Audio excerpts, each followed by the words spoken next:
नमस्कार दर्शकों, बात आज के चैनल के कार्यक्रम खबरदार खबरों में आपका स्वागत है। आपको बता दें कि इस कार्यक्रम में हम आपको देश दुनिया की दमदार खबरें संक्षिप्त में बताएंगे।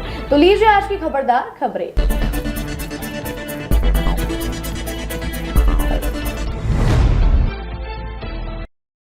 निर्वाचन आयोग द्वारा जम्मू कश्मीर विधानसभा चुनावों की तारीखों की घोषणा के साथ ही नेशनल कॉन्फ्रेंस के फारूक अब्दुल्ला ने कहा, उनकी पार्टी पूरे दमखम से चुनाव में हिस्सा लेगी और केंद्र सरकार पर हमला बोलते हुए कहा कि खुदा ने अगर हुकूमत दी तो बहुत कुछ करेंगे, क्योंकि कितने साल हो गए हैं आपकी हुकूमत ने तो कुछ किया नहीं सिवाय हिंदू मुसलमानों को अलग करने के। फारूक ने कहा, गांधी कहते थे कि यह राम राष्ट्र है, लेकिन ये राम राष्ट्र में थोड़ी होता है।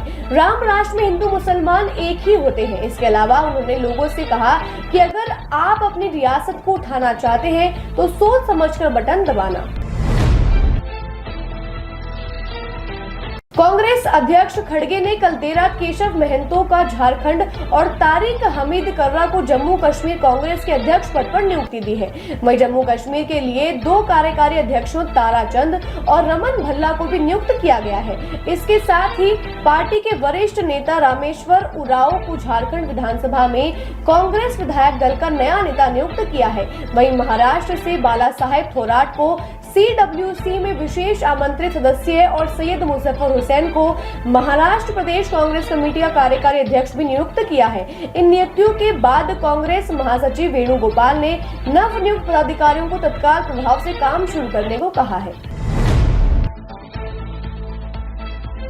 आगामी विधानसभा चुनावों को देखते हुए भाजपा की बैठकों का दौर जारी है। लोकसभा चुनावों में बीजेपी के हालात को देखते हुए अब भाजपा इन विधानसभा चुनावों में कोई कसर नहीं छोड़ना चाहती है। इसी क्रम में बीजेपी के राष्ट्रीय अध्यक्ष और केंद्रीय मंत्री JP नड्डा ने कल शुक्रवार देर रात अपने आवास पर महासचिवों की एक बैठक ली।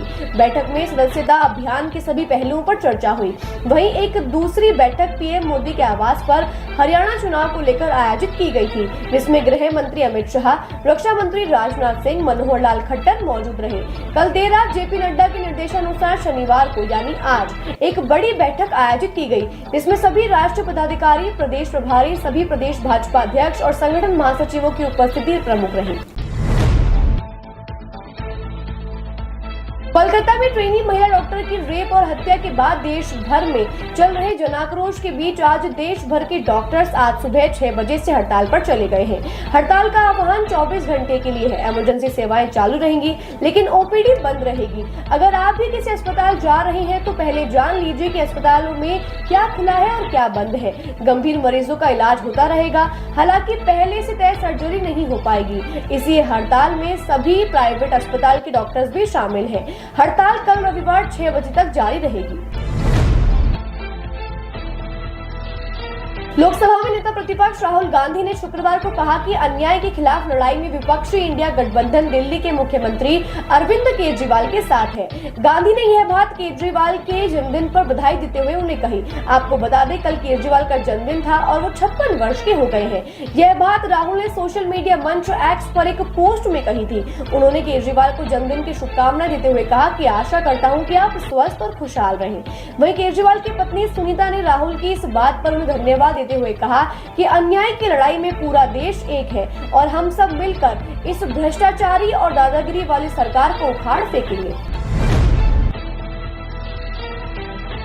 पश्चिम बंगाल के राज्यपाल CV आनंद बोस द्वारा कोलकाता में RG-कर मेडिकल कॉलेज और अस्पताल का दौरा करने के एक दिन बाद शुक्रवार को 35 डॉक्टर्स के एक समूह ने राजभवन में राज्यपाल बोस से मुलाकात की। इस समूह ने राज्यपाल के समक्ष 5 मांगे रखी, जिनमें मुख्य रूप से केंद्रीय कानून की मांग, सभी अस्पतालों में सुरक्षा एयरपोर्ट के प्रोटोकॉल की तरह और अपराध के आरोपी को 2 महीने में सजा दिलाकर पीड़ितों को न्याय मिले। वहीं राज्यपाल ने माना कि राज्य में सुरक्षा व्यवस्था चरमरा गई है और जल्द ही कोई ठोस कदम उठाया जाएगा।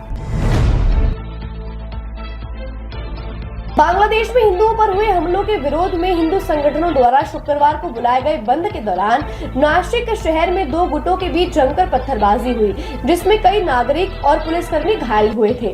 नासिक शहर में तनावपूर्ण माहौल को दुरुस्त करने और लोगों में व्याप्त भय दूर करने के उद्देश्य से वहां के पालक मंत्री दादा भूसे ने आज एक आपात बैठक आहूत की।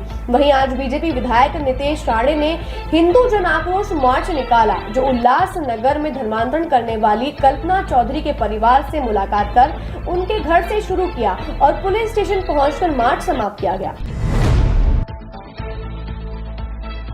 हिमाचल प्रदेश के रामपुर उप मंडल की तकलेच उप तहसील में दमराली नाला क्षेत्र में शुक्रवार देर रात बादल फटने के बाद भयंकर बाढ़ और बारिश हुई, जिससे पूरे 10 किलोमीटर के क्षेत्र में भारी तबाही हुई। 5 मीटर तक सड़कें टूट गई, जिससे आसपास के मोबाइल टावर भी गिर गए। कई गाड़ियां बहती नजर आई। वहीं कच्चे घरों के टूटने से कई जने बेघर हो गए। हालांकि किसी के क्षति होने की खबर सामने नहीं आई, लेकिन आर्थिक रूप से बहुत नुकसान हुआ है। वहीं एनडीआरएफ की टीम राहत और बचाव कार्य में जुटी हुई है। बांग्लादेश में तख्ता पलट के बाद से हिंदुओं के खिलाफ लगातार हिंसा हो रही है। जिन हिंदुओं को धर्म के नाम पर मारा जा रहा है, कट्टरपंथी अब उन्हीं से उगाही कर रहे हैं। उनसे औरंगजेब की तरह जजिया टैक्स वसूला जा रहा है। इसके लिए कट्टरपंथियों ने बाकायदा रेट तय कर दिए हैं।